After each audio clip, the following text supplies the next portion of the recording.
ఆ జ్ఞాన సముద్రం నుంచి ఒక చుక్క, రెండు చుక్కలు, ఒక బిందు, రెండు బిందులు దొరికింది.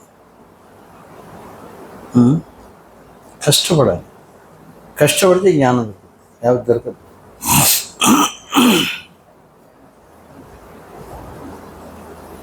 బిస్మిల్లాహిర్ రహ్మానిర్ రహీం. అల్హమ్దులిల్లాహి రబ్బిల్ ఆలమీన్. వస్సలాతు వస్సలాము అలా నబియ్యినా ముహమ్మద్ వ అలా ఆలిహి వ సహ్బిహి అజ్మഈన్. అల్హమ్దులిల్లాహ్, అఖీదా దురుసు జరుగుతున్నాయి. ఇందులో మేము ఈ సుందరమైన భవనం మీ ముందు పెట్టి మిమ్మల్ని ఆహ్వానించాము. అందరూ మాషాల్లా ప్రవేశించారు. ప్రవేశించిన తర్వాత మొదటి స్టైర్ చూస్తున్నారు, రెండోది కూడా. ఇక మూడో దాంట్లో ఏ రహస్యాలు ఉన్నాయో ఇప్పుడు తెలుసుకోవాలి. మూడో అంతస్తులో దాని పేరేంటి? ఎహ్సాన్. అందులో ప్రవేశించిన వాడి పేరేంటి? మొహసిన్. ఆ మూడో అంతస్తులో ప్రవేశించిన తర్వాత అక్కడ ఏమేమి ఉంది, అక్కడ వెళ్ళిన తర్వాత మనిషి ఎలా మారుతాడు, దానికోసం మనం ఏం చేయాలి, అందులో ఏం చెప్పబడింది?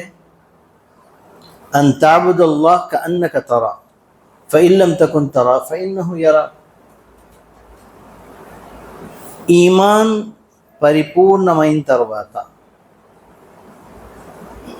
అప్పుడు ఎహ్సాన్లో అడుగు పెడతాడు. ఎహ్సాన్లో అడుగు పెడతాడు. అడుగుపెట్టిన తర్వాత ప్రతి కార్యం ఏ విధంగా చేయాలంటే అల్లాహ్ తబారక తాలాని మనము చూస్తున్నట్టు చేయాలి.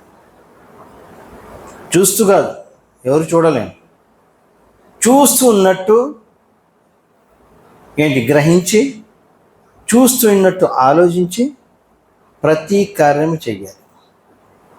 అల్లాహ్ తబారకుల ముందుంటే మీరు చేసే కార్యాలని అందులో ఉన్న షరతులు పోగొట్టుకుంటారా? మొదటి షరతు ఇఖ్లాస్, రెండో షరతు ముతాబాత్ అంటే కేవలం అల్లాహ్ కోసమే చేయాలి. రెండోది ముహమ్మద్ సల్లల్లాహు అలైహి వసల్లం చెప్పినట్టే చేయాలి. అన్ తఅబుదల్లాహ్ కఅన్నక తరా వఇన్ లమ్ తకున్ తరా ఫఇన్నహు యరా. ఇలాంటి ఆలోచన కోసం మీరు కష్టపడ్డారు, కానీ అలాంటి ఆలోచన రావట్లేదు.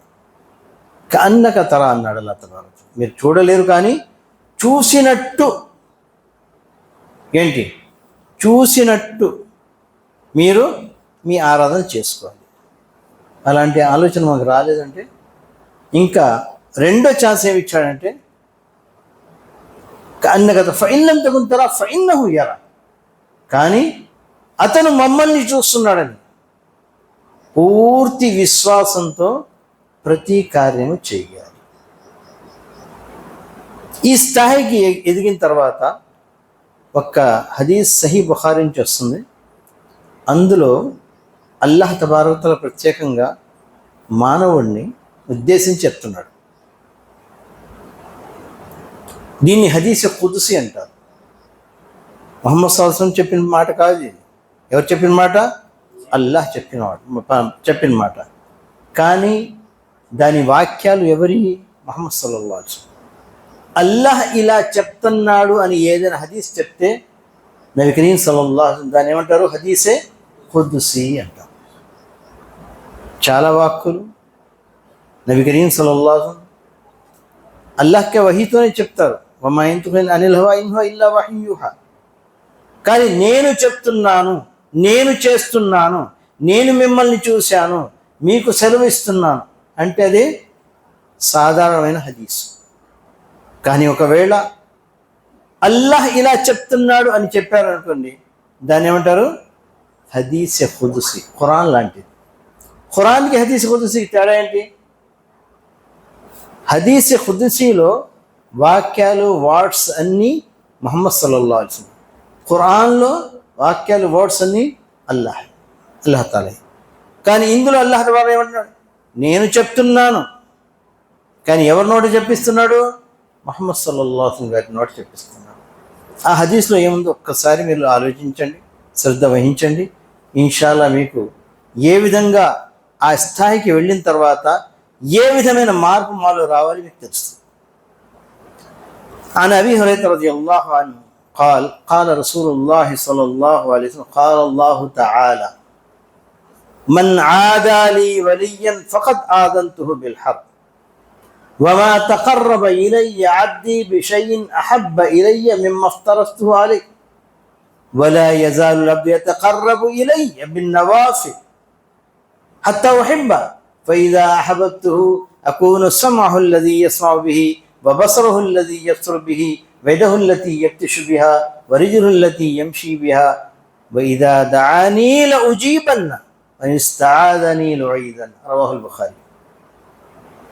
ఈ హదీస్లో అబూ హురైరా రజియల్లాహు తఆలా ఉల్లేఖిస్తున్నారు, ముహమ్మద్ సల్లల్లాహు అలైహి వసల్లం ఈ విధంగా ప్రస్తావించారు. అల్లాహ్ తాలా అంటున్నాడు, అల్లాహ్ తాలా ఆదేశిస్తున్నాడు, అల్లాహ్ తాలా అంటున్నాడు, మన్ ఆదాలి వలియన్ ఫఖద్ ఆదంతుహు బిల్ హర్బ్.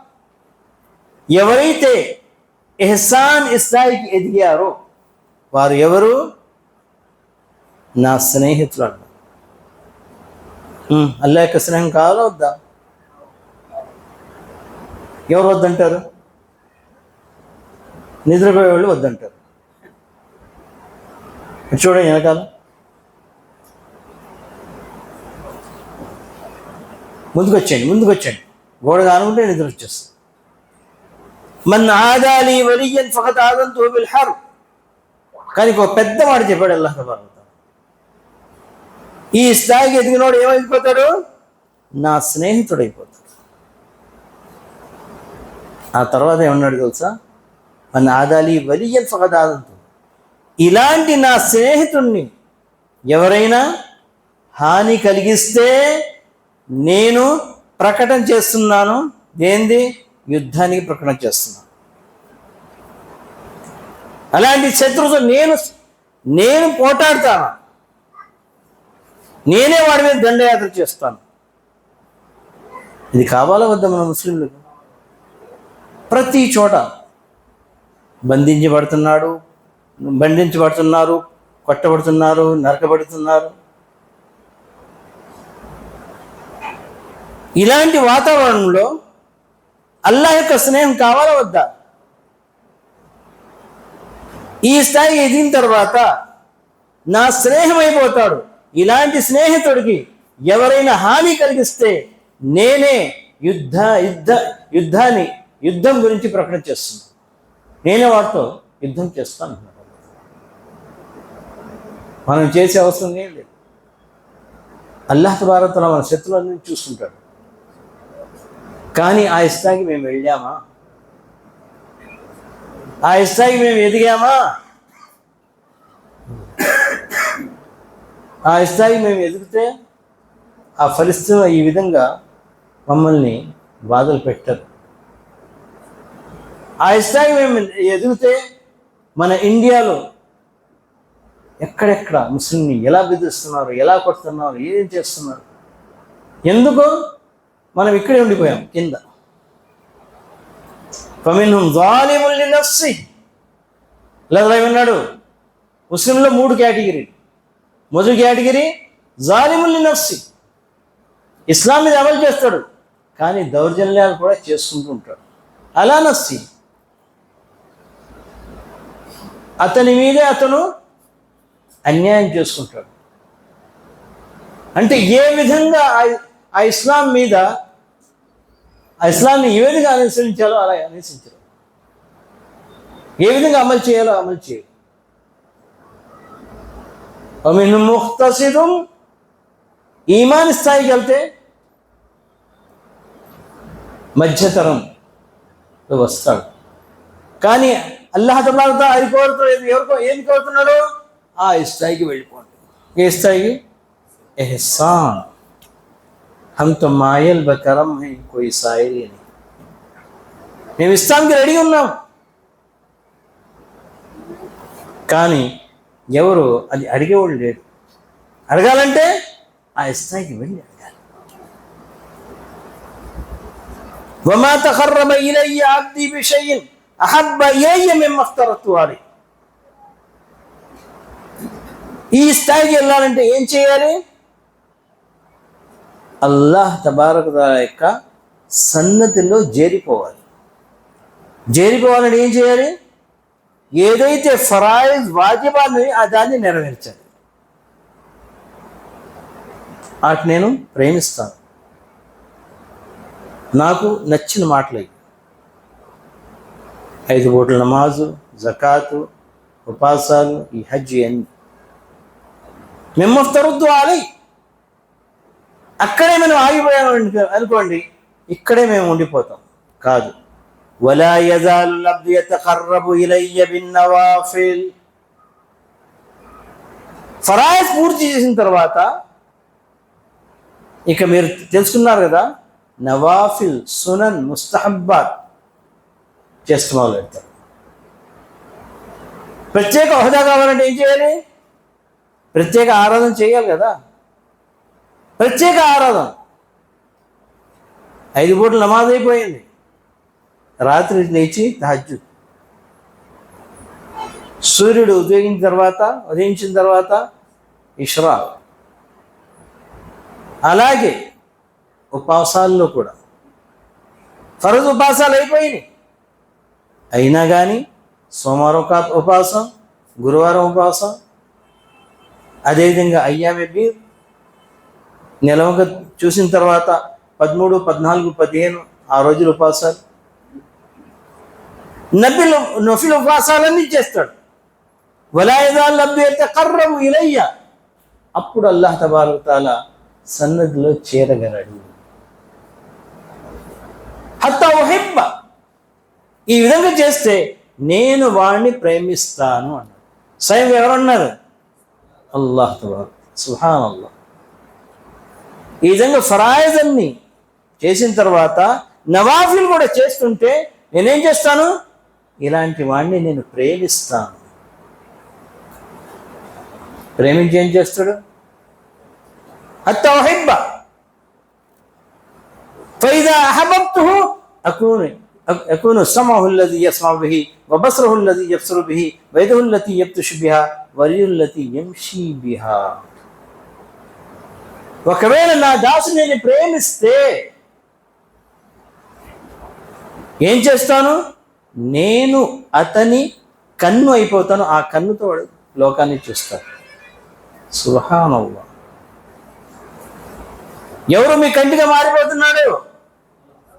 అల్లాహ్. నేను అతని చెవిగా మారిపోతాను. ఆ చెవితోనే వాడు వింటాడు. నేను అతని చెయ్యిగా మారిపోతాను. ఆ చేతితోనే వాడు పట్టుకుంటాడు.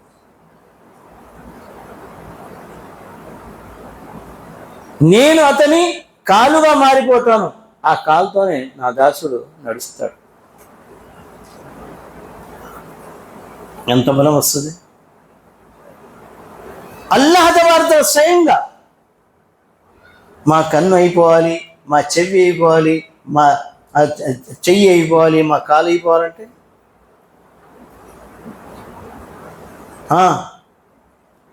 ఆ స్థాయికి వెళ్దాం అనుకుంటున్నారా లేదా? వెళ్ళాలంటే ఏం చేయాలి? ఫరాయిజ్ తర్వాత నవాఫిల్ కూడా చెయ్యాలి. ఇప్పుడు ఎలాంటి జమాతులు వచ్చింది చూసారా?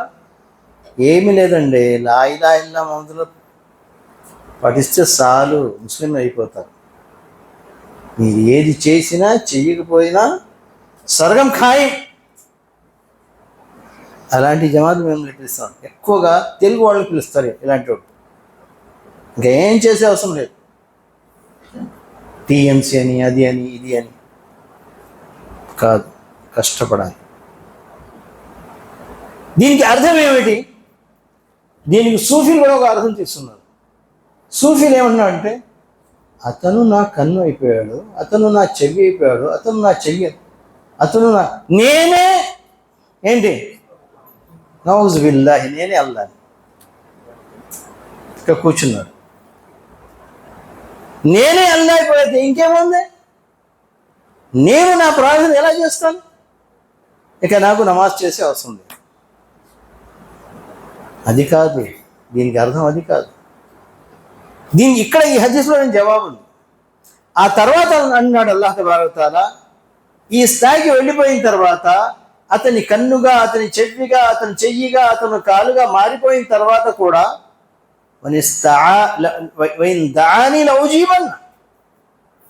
ఈ స్థాయికి వెళ్ళిన తర్వాత దువా చేస్తే నేను తప్పకుండా ఆ దువాని అంగీకరిస్తాను. ఇద్దరు ఒకటైపోతే ఇక ఎవరితో ఎవరు దువా చేస్తున్నారు? సూఫీలు అన్నారు, ఫార్సీలో ఒక కవిత్వం ఉంది, మంతూ శుదం తూమై శుది తాకస్ నో గోయత్ బాదజి తూ దీగరం మై దీగరి మన్ దీగరి. ఏం చెప్పారు తెలుసా? నేను నువ్వు అయిపోయాను, నువ్వు నేను అయిపోయావు. ఇప్పుడు చూసేవాళ్ళు అర్థం చేసుకోలేకపోతున్నారు, నేనా నువ్వా అని. ఇద్దరు కలిసి ఒకటే అయిపోయాయి. అందుకని కొంతమంది దావా చేశారండి, మాఫిల్ జుబ్బతి ఇల్లల్లా. కాదు, అదే హదీస్లో దీనికి జవాబు ఏంటి? ఈ స్థాయికి వెళ్ళిపోయిన తర్వాత కూడా దువా చేస్తే ఆ దువాని తప్పకుండా అంగీకరిస్తున్నాను అంటాడు.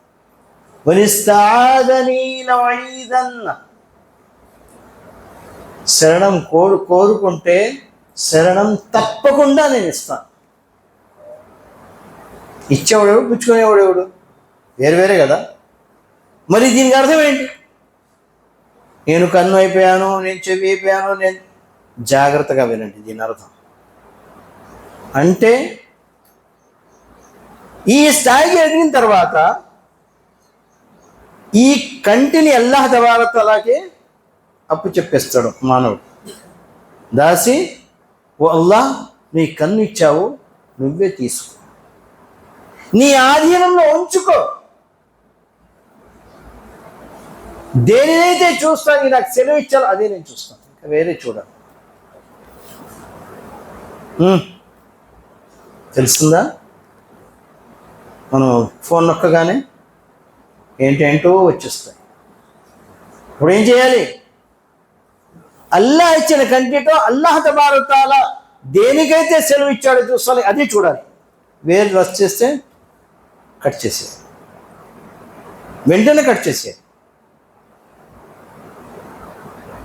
నేను నీ చెవి అయిపోతాను. ఏంటి దానికి అర్థం? దాసుడు ఆ చెవిని అల్లాహ్ తాలాకి అప్పు చెప్పేస్తాడు. ఇక నీ ఆధీనంలో దీన్ని ఉపయోగిస్తాను. ఎందుకంటే నువ్వే కదా ఇచ్చింది.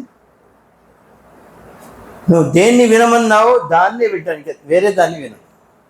చాడీలు, బూతులు, ఏంటి మ్యూజిక్, నో, ఏది వినను. నువ్వు దేన్నైతే అనుమతి ఇచ్చావో, దేన్నైతే హలాల్ చేసావో అంతవరకే నేను వింటాను.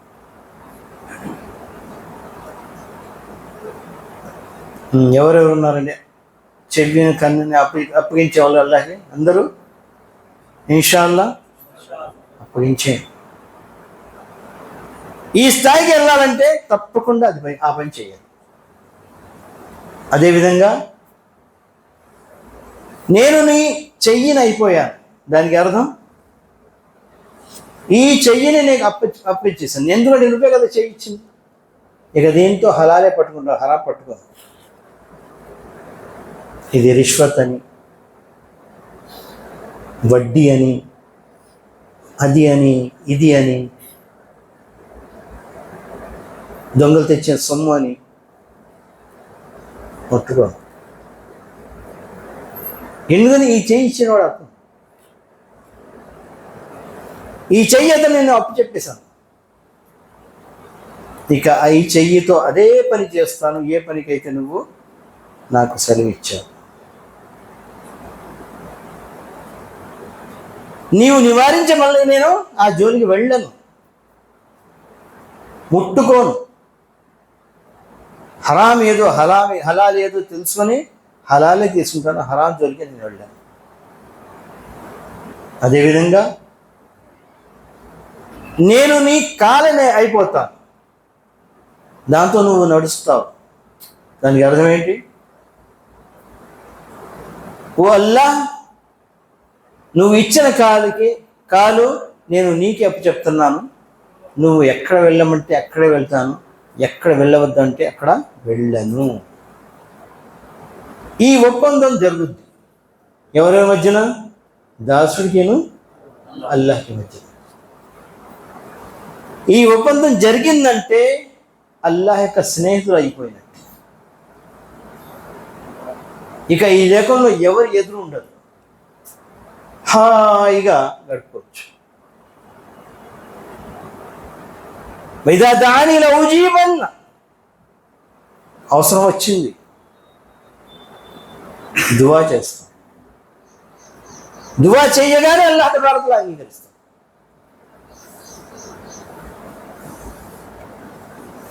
ఆ తర్వాత ఏమన్నాడు?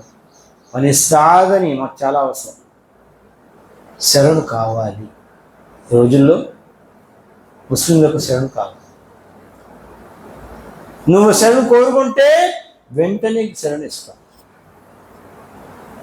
షర్త్ ఏంటి? ఈ స్థాయికి మనం ఎదగాలి. ఇక మాకు ఎదురు ఎవరు రాలేదు, ఎవరు రాలేదు. దీనిని ఎహ్సాన్ అంటారు. దాంట్లో ప్రవేశించిన వాడు ముహస్సిన్ అనబడతాడు. దీనికి అల్లాహ్ తబారక ఏమన్నాడంటే, ఫమిన్హుం జాలిమున్ నఫ్సిహి వమిన్హుం ముఖ్తసిదున్ వమిన్హుం సాబికున్ బిల్ ఖైరాత్. ఈ ఉమ్మత్లో 3 కేటగిరీ. ఒకడు అతని మనస్సుతో కూడా, అతని వ్యక్తితో కూడా న్యాయం చేయని వాడు ఉన్నాడు ఇస్లాంలో వచ్చి కూడా. రెండోవాడు మధ్యతరంగా ఉన్నాడు. కానీ ఆ లెవెల్ ఈ లెవెల్ కాదు. మనం ఎక్కడ వెళ్ళాలి? 3వ లెవెల్ ఎహ్సాన్. వమిన్హుం సాబికున్ బిల్ ఖైరాత్. ఏ మంచికి పిలిచినా ఆ మంచికి పరుగెత్తుకుని వెళ్తాడు. ప్రతి మంచి చేస్తానికి సిద్ధమైపోతాడు. ఎంతో చురుకుతో చేస్తాడు, యాక్టివ్గా ఉంటాడు, బద్దగించడు. అలాంటి వాడే ముహ్సిన్. ఇన్షాల్లా అందరు రెడీగా ఉన్నారా? దానికోసం కష్టపడాలి, దానికోసం కష్టపడాలి. రోజు కాకపోయినా అప్పుడప్పుడు నవాఫిల్ చదువుతూ ఉండాలి. చదువుతూ అలవాటు అయిపోతుంది. ఏ విధంగా అయితే మీకు ఫజర్ నమాజ్కి కళ్ళు తెరిచేస్తారో అదేవిధంగా తహజ్జుద్కి కూడా మీరు కళ్ళు తెరిచేస్తారు, అలవాటు అయిపోతుంది. ఆ భార్యాభర్తలతో అల్లాహ్ తబారక తఆలా చాలా ఇష్టపడతాడు. ఎవరైతే తహజ్జుద్ చేసి భర్త లెగిస్తే భార్యకి నీళ్లు కొట్టి లేపుతాడు, భార్య లేస్తే తమ భర్తని నీళ్లు కొట్టి లేపుతాడు. ఇలాంటి భార్యాభర్త అల్లాహ్ తబారక చాలా ఇష్టపడతాడు. అప్పుడప్పుడు రోజాలు కూడా ఉండాలి, నఫిల్ రోజాలు. అప్పుడప్పుడు జకాత్ కాకుండా దాన ధర్మాలు చేయాలి, సదకా ఏంటి. అదేవిధంగా హజ్ జీవితంలో ఒకేసారి విధి గావించింది, కానీ మనకెప్పుడు అల్లాహ్ తబారక అవకాశం ఇస్తే అప్పుడు ఉమ్రా కానీ హజ్ కానీ వెళ్ళాలి. అది కాకుండా ఖిద్మత్ ఖల్క్, మానవ సేవయే మాధవ సేవ అంటారు. ఆ విధంగా సేవ చేయాలి. మన తల్లిదండ్రుల సేవ. ఈ విధంగా మనం గడుపుకుంటే ఆ స్థాయికి మనము ఎదుగుదాం. అందరూ ఒక ఒప్పందం మీద అల్లాహ్తో వచ్చేయండి. ఇన్షా అల్లా ఇస్లాం నుండి ఈమాన్కి, ఈమాన్ నుండి ఇన్షాల్లా ఎహ్సాన్కి ఇన్షాల్లా ఎదుగుదాము. అల్లాహ్ తబారక్ తాలాతో దువా చేస్తాము. అల్లాహ్ తబారక్ తాలా మమ్మల్ని శరణిస్తాడు. ఇక ముస్లింల మీద ఏ ఆపద రాదు. వచ్చినా కానీ ఆ ఆపదలాగా ఉండదు, అందులో రుచి దొరుకుద్ది. అది ఎలాగ?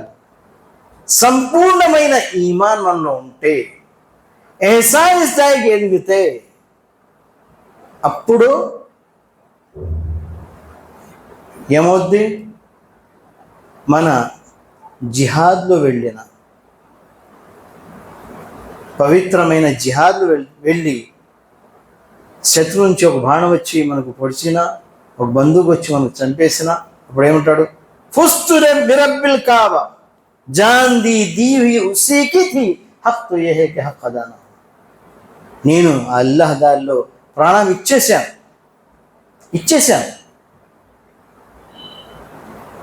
ఆ ప్రాణం ఎవరు ఇచ్చిన ప్రాణం? అది అల్లాహ్ ఇచ్చిన ప్రాణం. అతనికే నేను ఒకటి చెప్పేశాను, హక్కు కూడా పూర్తి చేయలేకపోయాను అని అల్లాహ్ దారిలో. మరి ఆ క్షణం ఏ క్షణం అయితే బాధ కలిగిందో, ఆ బాధగా ఉండదు, రుచిగా మారిపోతుంది. ఖురాన్లో 2 సంఘటనలు ఉన్నాయి. ఒకటి ఆసియా, ఫిరోన్ యొక్క భార్య, సెలవు మీద వేలాడదీశారు. మేకులు కొడుతున్నారు, ఈ చేతిలో ఒక మేకు, ఆ చేతిలో మేకు, ఈ కాల్లో ఒక మేకు, కానీ నవ్వుతుంది, చిరునవ్వు నవ్వుతుంది. ఫిరోన్ దించేయండి, పిచ్చిదైపోయింది, దించండి. కాదు నేను కాదు పిచ్చిదాన్ని, నువ్వు పిచ్చోడైపోయావు. నేను సర్వం చేస్తున్నాను, ఒక్కొక్క మేకు కొడుతుంటే నాకు రుచి దొరుకుతుంది. బాధ కలట్లా, రుచి దొరుకుతుంది. బాధని కూడా అల్లాహ్ తఆలా రుచిగా మార్చేస్తాడు. ఎప్పుడు? మన ఈమాన్ సంపూర్ణమైపోతే, మనము ఎహ్సాన్ స్థాయికి ఎదిగి ఉంటాం. అందుకనే ఒక షహీద్ ఏమంటాడు తెలుసా? స్వర్గంలో అన్ని అనుగ్రహాలు దొరికిన తర్వాత అల్లాహ్ తఆలా అడుగుతాడు, ఇంకేం కావాలి? అన్నీ దొరికినాయి, కోరుకో. ఆ క్షణం మళ్ళీ రావాలి. ఏ క్షణం అయితే నేను షహీద్ అయిపోయానో ఆ క్షణం మళ్ళీ రావాలి. ఆ రోజు ఆ క్షణంలో నాకు దొరికిన రుచి మళ్ళీ నేను చూడాలి. అంటే బాధను కూడా రుచిగా మారిపోతుంది. ఎప్పుడు మేము చెప్తుంటాం కదా, ఆ ఆపద వచ్చింది, ఆ బాధ వచ్చింది, ఆ అనారోగ్యం పాలయ్యాను, ఇవన్నీ మారిపోతాయి.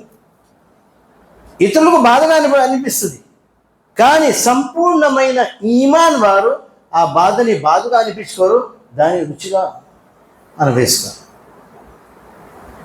షరత్ ఏమిటంటే, మనము ఈ కింద స్థాయిలో ఉండకూడదు, పైకి ఎదగాలి. అక్కడ నుంచి ఇంకా పైకి ఎదగాలి, ఎహ్సాన్ స్థాయికి వచ్చేయాలి. ఆ స్థాయికి వచ్చి ఒక జీవితం చూడండి, ఎంత ఆనందమైన జీవితం దొరుకుతుంది. బాధ కూడా బాధ అనిపించదు. ఎంత పెద్ద బాధ వచ్చినా బాధ అనిపించదు, రుచిగా మారిపోతుంది. అది కావాలా వద్దా? అందరికీ కావాలి. సరే, అల్లాహ్తో దువా చేస్తాము. అల్లాహ్ తబారక తఆలా మనందరికీ ఆ ఎహ్సాన్ స్థాయికి ఎదిగే సౌభాగ్యము కల్పించగాక. రబ్బనా ఆతినా ఫిద్ దునియా హసన వఫిల్ ఆఖిరతి హసనతన్ వఖినా అజాబన్నార్. అల్లాహ్ తబారక తఆలా ఎంతవరకు అయితే